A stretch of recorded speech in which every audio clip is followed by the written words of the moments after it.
नमस्कार स्टूडेंट्स, कैसे हैं आप सभी का स्वागत है आपके अपने इस YouTube channel Sandeep Dubey CGPSC में। आज हम लोग छत्तीसगढ़ के इतिहास के महत्वपूर्ण प्रश्न करने जा रहे हैं। इसके साथ अब इसके बाद एक सीरीज चालू होगा जिसमें सीजीपीएससी के लिए जितने भी महत्वपूर्ण हमारे छत्तीसगढ़ के राजवंश हैं उसको छत्तीसगढ़ ग्रंथ अकेडमी या सतीश कुमार अग्निहोत्री का जो पुस्तक है ना उसके हिसाब से पढ़ेंगे, चूंकि अब आयोग ऑथेंटिक सोर्स के ऊपर काम कर रहे हैं। तो अगर आप इस चैनल में नए होंगे तो इसको सब्सक्राइब कर ले ताकि जो भी हमारा वीडियो रहेगा वो आपके लिए बहुत ही महत्वपूर्ण साबित हो। स्टार्ट करते हैं पहले प्रश्न से। बस्तर से के किस छिंदक नागवंशी नरेश को कलचुरी राजा जाजल्य प्रथम ने पराजित किया? ऑप्शन दिया है नृपति भूषण, धारावर्ष, मधुरांतक, सोमेश्वर देव। तो इसका आंसर होगा सोमेश्वर देव। सोमेश्वर देव को सपरिवार कैद भी कर लिया था जाजल्य देव प्रथम ने और इनके मां के कहने पर फिर छोड़ दिया। तो ऐसे कुछ फैक्ट को ध्यान में रखते हुए इसको पढ़ेंगे।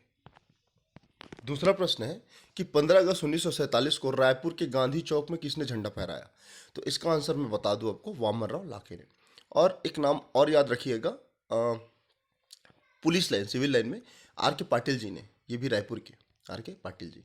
और एक नाम याद रखिएगा, पंडित रविशंकर शुक्ल, तो ये सीताबर्डी किला नागपुर में झंडा फहराए थे। तो ये ध्यान में रखिएगा। और इन्होंने ही, वामनराव लाखे ने ही सहकारी आंदोलन का भी यहाँ सूत्रधार किया था। ठीक है, अगला क्वेश्चन देखते हैं। 1920 में बीएनसी मिल की हड़ताल का सफल नेतृत्व किसने किया? तो इसका आंसर मैं बता दूं, ठाकुर प्यारेलाल सिंह ने। ये 37 दिनों तक चला सबसे बड़ा और सबसे सफल आंदोलन था। एक चीज, इसके अलावा दो आंदोलन और हुए थे। एक हुआ था 1924 को, ठीक। पहला कितना हुआ था 1920 और दूसरा कितना हुआ था 1924। आपको तीसरा का डेट कमेंट सेक्शन में बताना है। चौथा प्रश्न देखते हैं कि छत्तीसगढ़ में सहकारिता के सूत्रधार पंडित वामनराव लाखे ने किस वर्ष रायपुर में कोऑपरेटिव सेंट्रल बैंक की स्थापना करी? तो इसका आंसर आपको डायरेक्ट याद करना है 1913। तो एक चीज और याद रखना है आपस एक फैक्ट के रूप में कि सहकारिता के सूत्रधार किन्हें कहा जाता है छत्तीसगढ़ में? वामनराव लाखे जी को। अगला प्रश्न देखते हैं, कलचुरी और मराठों की प्राचीन राजधानी का गौरव किसे प्राप्त था? तो ये स्थान है रतनपुर। इससे पहले इनकी राजधानी तुम्माड़ थी, तुम्माड़, तो ध्यान में रखना है। अगला प्रश्न देखते हैं, छत्तीसगढ़ की का पराक्रमी वीर कचना धुरुआ किस जमींदारी के अंतर्गत आते थे? तो कचना धुरुआ जी बिंद्रा नौगढ़ क्षेत्र के अंतर्गत आते थे। तो ये नाम आपको बहुत ही महत्वपूर्ण है, नाम याद रखिएगा और जगह का नाम भी याद रखिएगा। अगला प्रश्न देखते हैं, किस काकती नरेश के बस्तर के समय बस्तर राज्य में 1780 ईस्वी में भोसले के अधीन करद राज बन गया? तो भोसले के अधीन जो बनने वाला राज्य था, तो वो भोसला कौन सा था? दरियादेव। ऑप्शन नंबर सी, जिन्होंने करद राज पर अपना आधिपत्य जमाया। और याद रखिए, जो दरियादेव है ना, ये काकती नरेश है। ये क्वेश्चन आपके लिए बहुत ही महत्वपूर्ण है ना। प्रसिद्ध राजकुमारी चमेली देवी का संघर्ष किस राजवंश के नरेश से हुआ था? तो इसका नाम याद रखिएगा आप, काकती नरेश अन्नम देव के साथ इनका संघर्ष हुआ था। Option number D. ओके, अगला प्रश्न देखते हैं कि छत्तीसगढ़ में जंगल सत्याग्रह के जन्मदाता श्याम लाल शुम जी का जन्म कब हुआ था? तो आपको इसका डेट बताना है। इनका जन्म होता है 1905 को। एक चीज याद रखें, कौन से जंगल सत्याग्रह का इन्होंने नेतृत्व किया वो बताना है, और कब किया ये दोनों आपको कमेंट सेक्शन में बताना है दोस्तों। ओके, बस्तर के छिंदक नागवंश के प्रथम राजा कौन थे? नाम बताना है। नृपति भूषण, धारावंश, मधुरांतक, सोमेश्वर देव। तो अगर आपको पता होगा, इसका आंसर तो पता होना चाहिए, नृपति भूषण। उसके बाद मधुरांतक, धारावर्ष, सोमेश्वर, ये सभी तो हैं, लेकिन प्रथम कौन से? नृपति भूषण। ओके, अगला प्रश्न देखते हैं कि 20 जनवरी 1825 में परलकोट के महल के सामने एक किस छत्तीसगढ़ के वीर नायक को ब्रिटिश शासन ने फांसी पर लटका दी? तो देखिए, परलकोट का विद्रोह कब हुआ था? 1824-25 में, 24-25 में, ये डेट याद रखना। अच्छा, किसको फांसी पर लटकाया था? तो वीर गुंडाधर जी को, ये नाम याद रखिएगा। और एक चीज और याद रखिएगा फैक्ट के रूप में कि वीर गुंडाधर जी को कब फांसी पर लटकाया था? 20 जनवरी 1825 को। अगला प्रश्न देखते हैं कि मंडवा महल एवं भोरमदेव महल कला के नमूने हैं? एक चीज याद रखना कि मंडवा महल और भोरमदेव महल का निर्माण किस वंश के समय हुआ था? तो ये हुआ था फड़िकनग वंश के समय। और इसी को क्या बोला जाता है? दुल्हा देव।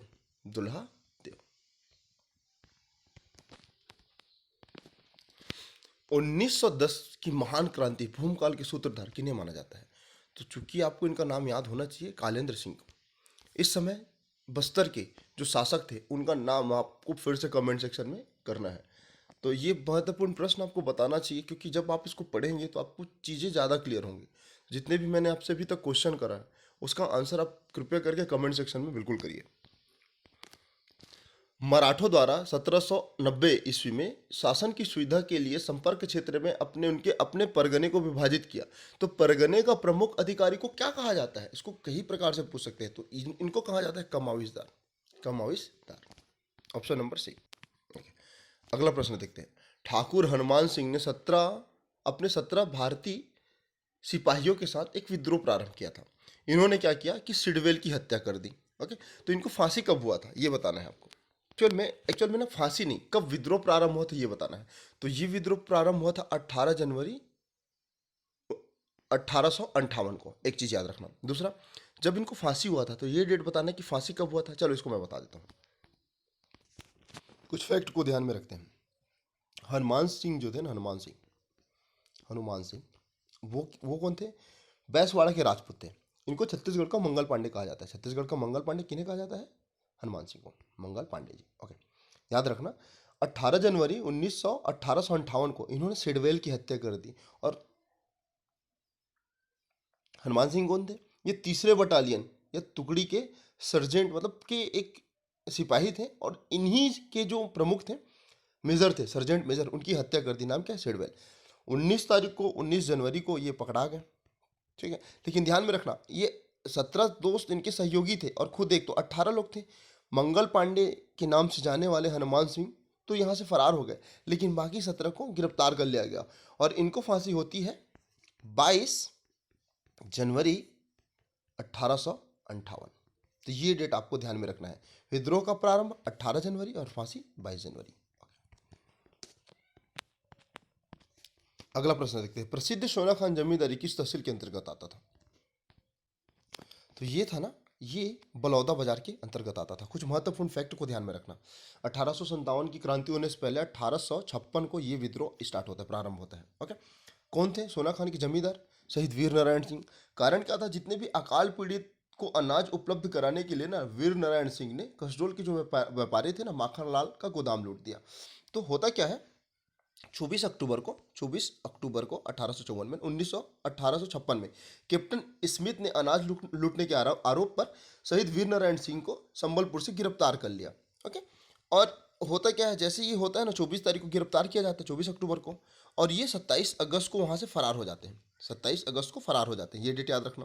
ओके, होता क्या है, फिर क्या होता है, कुछ अंग्रेजों द्वारा बहुत ही अत्याचार होता है वहाँ के स्थानीय निवासियों द्वारा। तो ये 2 तारीख को आत्मसमर्पण करते हैं। 2 दिसंबर 1856 को अपना आत्मसमर्पण किया। 1857 के एक्चुअल में आत्मसमर्पण किए। ओके, और इनको 10 दिसंबर, एक्चुअल में दिसंबर वाला डेट है, मतलब 2 दिसंबर को गिरफ्तार होते हैं, आत्मसमर्पण करते हैं, और 10 दिसंबर को इनको रायपुर के जय स्तंभ चौक पर चार्ल्स इलियार्ड द्वारा फांसी पर लटका दिया जाता है। तो इस प्रकार से इसको ध्यान में रखना। किसने इनको फांसी की सजा दी? चार्ल्स इलियार्ड। गिरफ्तार किसने करा? इलियट। गिरफ्तार किसने करा? गिरफ्तार किया कैप्टन स्मिथ ने। ठीक, फांसी कब होता है? 10 दिसंबर। तो ये डेट आपको याद रखना है। और इस प्रकार से वीर नारायण सिंह छत्तीसगढ़ स्वतंत्रता संग्राम के प्रथम शहीद कहलाए। ओके, दक्षिण कोसल के कलचुरियों के समकालीन बस्तर में कौन से राजवंश थे? तो बस्तर में कौन से? छिंदक नागवंशी। छिंदक नागवंशी के प्रमुख जो शासक थे ना, उनका नाम आपको ध्यान में रखना है। मैं बता देता हूँ। पहला नृपति भूषण, कम से कम नाम को सुनिएगा। दूसरा जगदेव भूषण। ओके, तीसरा मधुरांतक। ओके, चौथा याद रखना सोमेश्वर। क्रम से याद रखना पड़ेगा आपको। सोमेश्वर देव प्रथम। ओके, उसके बाद कन्हर देव। उसके बाद आपको दिखेगा जय सिंह देव। ओके, अगला देखते हैं राजभूषण सोमेश्वर देव द्वितीय, मतलब जिसको सोमेश्वर द्वितीय कहा जाता है, सोमेश्वर द्वितीय। फिर दिखेगा भूषण नरसिंह देव, फिर कन्हर देव, और लास्ट शासक होते हैं हरीशचंद्र देव अंतिम शासक होते हैं। और एक दो आपको स्रोत भी देख बता देता हूँ। जैसे अभी मैंने लास्ट शासक का नाम बताया हरीशचंद्र देव। इनका एक है अभिलेख मिलेगा आपको, टेमरा सती अभिलेख, और एक नाम याद रखना, नृपति भूषण। नृपति भूषण इनका एक अभिलेख है एर्राकोड तेलुगु अभिलेख, तो कम से कम इतना आपको ध्यान में रखना है। अगला प्रश्न बताना है कि छत्तीसगढ़ के प्रसिद्ध भूमकाल विद्रोह कब हुआ था। तो ये हुआ था 1910 में। शासक कौन थे? रुद्र प्रताप प्रताप देव शासक थे। ओके। नेतृत्वकर्ता कौन थे? लाल कालेंद्र सिंह, रानी सुवर्ण कुंवर, कुंवर बहादुर सिंह और गुंडाधुर। तो इतना नाम याद रखना है। वास्तविक रूप से नेतृत्व किन्हें कहा जाता है? जिनको बस्तर का जननायक कहा गया, गुंडाधुर। गुंडाधुर। ओके, एक नाम याद रखना। कैसा होता दीवान? किसके विरुद्ध में होता? बैजनाथ, वहाँ के एक दीवान थे, उनके विरुद्ध में बैजनाथ। ओके, तो कुल मिला के आपको इतना याद रखना। और मुखबिरी किसने की थी? सोनू मांझी। तो जितना मुझे याद आ रहा है ना, मैं आपको बताते जा रहा हूँ, कृपया करके एक बार देखेंगे। और चूंकि हम इसका क्लास भी लाएंगे तो वहाँ पर आपको चीज़ें क्लियर हो जाएंगी।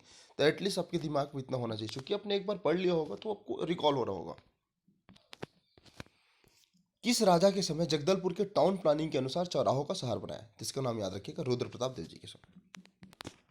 ओके। बिलासपुर के सोमवंशी शासकों को पराजित करके किस वंश ने अपना आधिपत्य यहाँ पर स्थापित किया? तो ये याद नाम रखना, नलवंशी। नलवंश के कुछ प्रमुख शासक को देख लेते हैं। देखिए, थोड़ा संक्षिप्त परिचय करते हैं। इनका शासनकाल था चौथा से 12वीं सदी। ओके, एक चीज। दूसरा फैक्ट याद रखना, ये दंडकारण्य क्षेत्र में शासन करते थे। इनकी राजधानी क्या थी? पुष्करी, पुष्करी या कोरापुट। एक चीज। उसके बाद इसके जो संस्थापक थे, संस्थापक का नाम आपको ध्यान में रखना है, शिशुक, शिशुक। लेकिन वास्तविक संस्थापक अगर पूछा जाता है तो वराहराज थे। अंतिम जो शासक थे वो नरेंद्र थवल। ओके। इनका एक आपको मिलेगा कोंडागांव के एडेंगा ग्राम में ना, इनका मुद्रा मिलता है, लगभग 32 मुद्राएं मिलती हैं। वराह, राजभाव, अर्थपति भट्टारक। तो इसको एक एक करके थोड़ा बहुत देखते हैं। इनके समकालीन जैसे मतलब वकाटक और गुप्त वंश। देखो, शिशुक आदि पुरुष थे, संस्थापक थे। दूसरा में आ जाएगा व्याघ्रराज। तीसरा देखते हैं वृषभराज। ओके।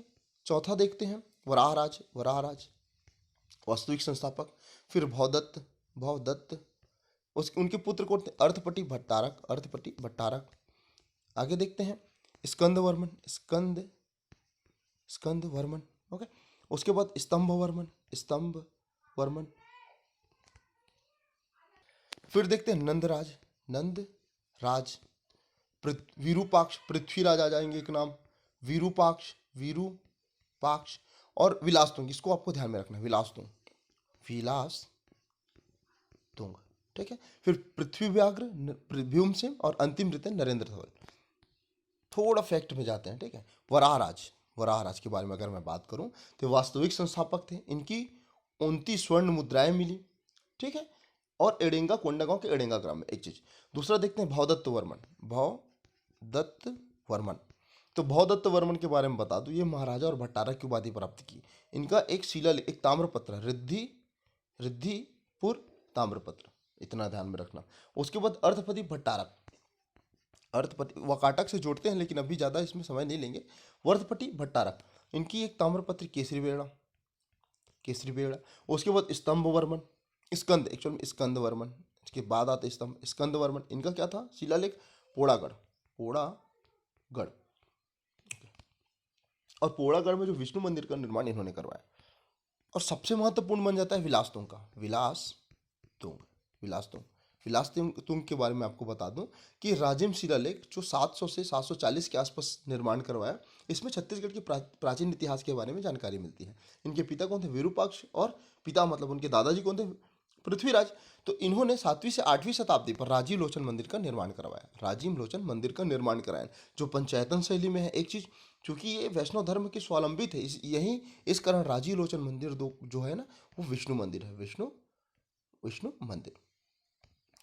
कम से कम इतना आपको ध्यान में रखना है। आगे भी इसको कंटिन्यू करेंगे। अब अगला प्रश्न देखते हैं। विश्व की प्राचीनतम नाट्यशाला का अवशेष सरगुजा जिले के किस गुफा से मिला? तो ये गुफा है सीता लेखनी गुफा। ऐसा माना जाता है ना कि जब त्रेता युग में श्री राम जी, माँ सीता और लक्ष्मण जी जब यहाँ सरगुजा की ओर से जब वनवास को गए थे ना, तो यहाँ कुछ दिन यहाँ रुके थे। तो इस प्रकार से ध्यान में रखना, क्योंकि श्री राम जी का ननिहाल छत्तीसगढ़ है, तो इस परिप्रेक्ष्य में इसको ध्यान में रखना है। इसी कारण राम वन अनुगमन पथ है, जिसकी लंबाई आपको अगर मैं बता दूं 2260 है। ठीक है। कुल 9 स्थानों का चयन हुआ है। तो कुछ फैक्ट हैं जो करंट अफेयर में जोड़ के आगे बढ़ेंगे इसको। छत्तीसगढ़ में भोसले शासन का कार्यकाल, इसको देख लेना, 1758 से 87 भीमबाजी भोसले के समय का कार्यकाल है। अगला प्रश्न देखते हैं, अंग्रेजों द्वारा छत्तीसगढ़ की प्रथम गठित प्रादेशिक सेना के जो कमांडर थे वो कौन थे? वो कैप्टन मैक्सन थे, ऑप्शन नंबर ए। अगला प्रश्न देखते हैं, रायपुर जिला राजनीतिक सम्मेलन का आयोजन किस तिथि को हुआ था? तो ये मई 1922 को, मई 1922 को हुआ था। अगला प्रश्न देखते हैं, छत्तीसगढ़ की सर्वाधिक प्राचीन मूर्ति किस जिले से प्राप्त हुई? तो अगर जिला पूछा जाएगा ना तो आपको बताना है बिलासपुर, जो मल्हार के अंतर्गत आता है। तो मल्हार कौन से क्षेत्र में है? बिलासपुर में। इसी कारण इसका आंसर क्या हो जाएगा? मल्हार। और छत्तीसगढ़ का जो कुबेरपुर था, ये मणिपुर था, वो कौन सा है? रतनपुर। ये भी ध्यान में रखना, रतनपुर। अगला प्रश्न देखते हैं, छत्तीसगढ़ क्षेत्र में स्वतंत्र शिक्षा विभाग की स्थापना कौन से सन को हुई? तो ये सन था 1910। तो स्वतंत्र शिक्षा विभाग की स्थापना 1910 को होती है। ओके। चीनी यात्री चुहान स्वांग या वेंग स्वांग छत्तीसगढ़ में कौन से राजवंश के समय छत्तीसगढ़ आए थे? तो ये आए थे पांडु राजवंश के समय। अब पांडु राजवंश के बारे में थोड़ा देखते हैं, इसके बाद एक लास्ट क्वेश्चन देखेंगे, फिर बाकी को कंटिन्यू करते हैं। पांडु राजवंश के जो स्थापना या आदि पुरुष थे, जिनकी जानकारी आपको कालिंजर शिलालेख मिलेगा। कौन सा शिलालेख? कालिंजर शिलालेख। तो ये कौन थे? इनका नाम याद रखना, उदयन। उदयन। ओके। और उसके बाद अगला शासक होते जो वास्तविक संस्थापक थे, इंद्रबल। इंद्रबल। ओके। फिर अगले शासक बनते हैं नन्नराज प्रथम। नन्नराज प्रथम। ठीक। फिर महाशिव तिवरदेव। तिवरदेव। ओके। इनकी उपाधि थी सकल कौशलाधिपति। ये वैष्णव धर्म के अनुयायी थे मुख्यतः। फिर आते हैं नन्नराज द्वितीय। नन्नराज द्वितीय।